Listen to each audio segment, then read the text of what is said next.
Hello sir, how about po sa Cebu Pacific? May EMIS form pa rin ba na need i-fill out?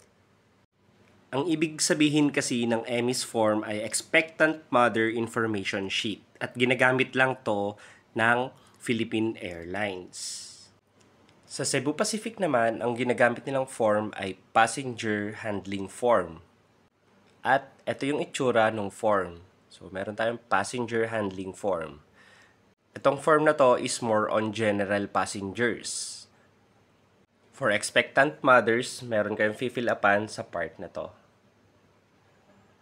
Tinatanong lang kung meron kayong medical certificate at age of gestation. At kung ikaw ay buntis, syempre gusto natin safe kayo ni baby. Kaya much better na magpatingin ka muna sa doktor mo or sa OB mo bago bumiyahe. Since iba-iba ang pregnancy conditions natin, tulad ni Mrs., nagkaroon siya ng pre-eclampsia, so hindi talaga siya safe na bumiyahe.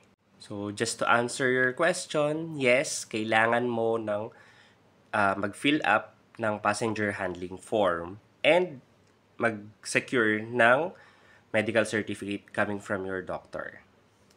Sana nasagot. Thank you. So, may mga nagtatanong kasi previously sa comment kung saan nada-download yung EMIS. So, may ginawa akong website kung saan mada-download yung EMIS form tsaka yung passenger handling form. So, pinag-isa ko na siya. Scan nyo lang tong QR code or visit nyo yung website na to. So, sana makatulong.